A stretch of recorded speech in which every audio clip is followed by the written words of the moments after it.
Hey guys, Tomboy61, and today it's update day. Of course, today a new patch rolled out, two new ship lines, the new Warhammer crates, all sorts of things like that. So yeah, it's a pretty important day as far as World of Warships goes. So we're just gonna go ahead, kind of do a quick kind of go through of the update. As far as background footage goes, well, you're going to see me in a AI match in the Tier 3 aircraft carrier Hermes for the new British CVs. Queue times this morning were atrocious, and at that, you're getting put into very tiny games if you can get through, just because of the number of players trying out the new ships. It makes sense, but I'm going to boost through to Tier 5 just to try to get a better taste for these aircraft carriers. They are special. They're not going to be beating the German carriers anytime soon.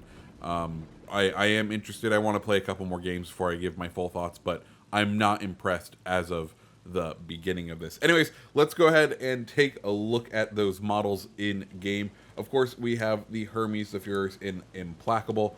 Hermes looking good. All the ships really are, the British carriers are very pretty. The one thing I do really enjoy with these ships is the fact that when you do a camouflage on them now, they go ahead and actually turn the flight deck the camo of the ship. See if we can see right there, which is unique. We did not see that with the other aircraft carriers. So just something that's different from these guys, that's a bit different than they were. We'll go ahead and take a look at the Tier 7.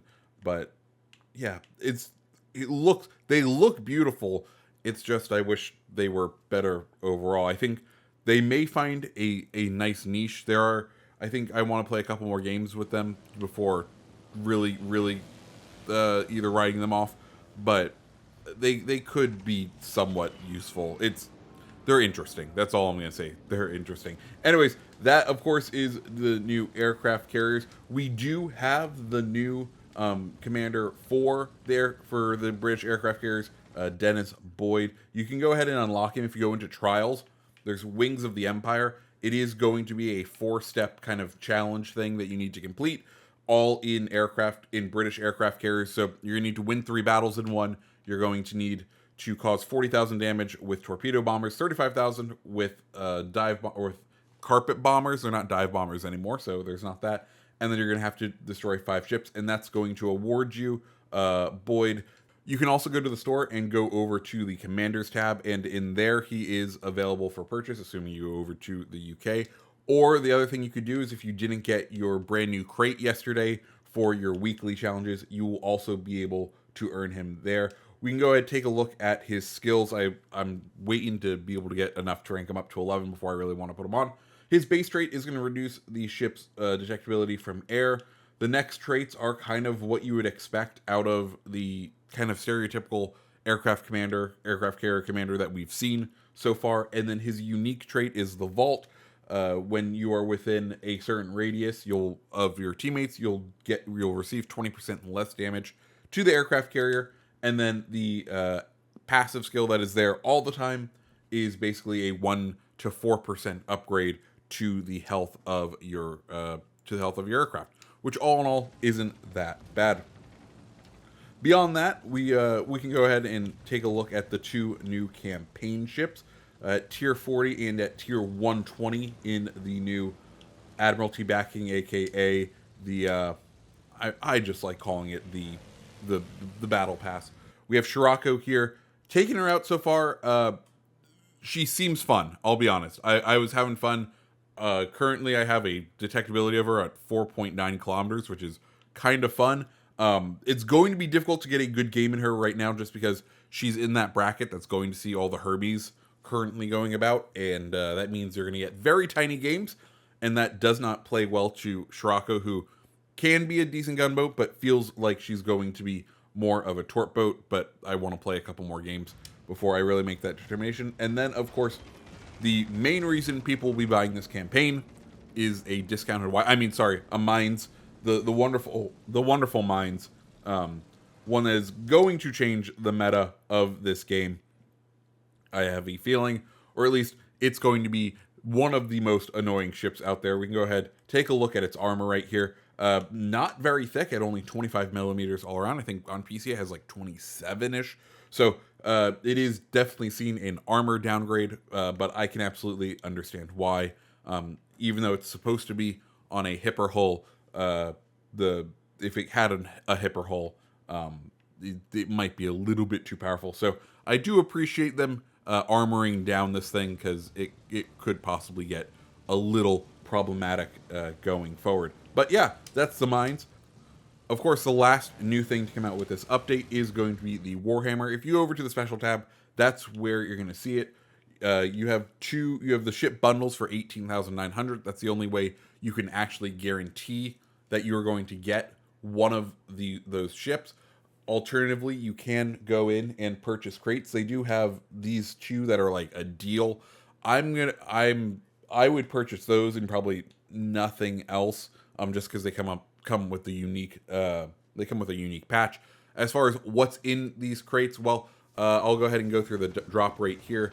You have a 10% chance of getting 10 Red Threat camos, 10% chance of getting 10 Eternal Crusader camos, 18% chance of getting 7 promotion orders, 16% chance of getting 75,000 Commander XP, 7 days of premium account time, or 16% chance of getting 7 days of premium account time, 6% chance of getting insignia, 4% chance of getting commendation, a 2% chance of getting promotion orders, and then you have a 5% chance of getting Grotmat Smart, which is the Orc Commander, a 5% chance of getting Augustine Rearwald, which is the Imperium Commander, and then a 2.5% chance of getting Ship Smasher, and a 2.5% chance of getting Cross of Dorn. Both of those being duplicate protected. Not the commanders, they are not duplicate protected, but the ships are duplicate protected. So that is what it is there. I'm going to go ahead and actually just purchase these and see what we get. I like going through and grabbing these. Wargaming did give me the funds to outright purchase the two bundles so that I could go ahead and review them. But I do also kind of just want to take a look and see what I would get if I did what I would normally do, which is just open 2 crates and then be done with it. So got a duplicate of him, which isn't too bad. Like, that's a 5% chance right there. And then let's see what we grab out of this other one. That's not the best, but there we are. Of course, there is, if we want to go ahead and take a look at those 2 new commanders, I have a feeling that at least one of them is going to be very powerful. Augustine Rearwald. His base trait is going to reduce the reload time on cruisers' main guns, and also boost AP shell damage on cruisers. And then his unique skill, Kraken Shells, is going to boost speed on your cruiser, and also significantly increase the cruiser's AP penetration multiplier, which that's gonna hurt after a short amount of time. The other guy is going to be a British destroyer commander, Grotmat Smart. His base trait, I said this earlier, or I think I said this on the live stream. I kind of find it weird. His base trait is something we took away from the base commanders, right? He's going to reduce damage taken while ramming and boost damage doing while ramming. And this is something that we had as a base trait skill, or we had it as a skill on the base commanders, like the Deweys and who was it? Because I used it often on Jellicoe for my Campbelltown video, and I was like, oh, they're taking it away, and now they're selling it back to us, which I don't 100% love. It feels weird, mind you. Are you ever going to use that skill? Do you want to? I think it ends up being kind of a worse version of the skill, because if you take more than 10% of your damage, and you're going to be using a destroyer, so 10% is not very many hit points, then it's not really that effective. But anyways, so there's that base trait, and then his unique trait is going to be Bernie Daka, which is going to boost the fire chance of the shells, improve the damage, but it's going to also increase incoming damage to the destroyer. So all in all, something that's kind of interesting, and one that I definitely want to try out because I could see some potential for it. Beyond that, we do have 2 unique ships in the lineup. the ship smasher, which is a Jervis in all red, and then the other one is going to be the Cross of Dorn, which is a York, which is the, you know, it has at least has a good look to it.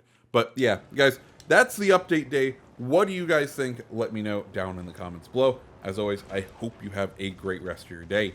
See ya.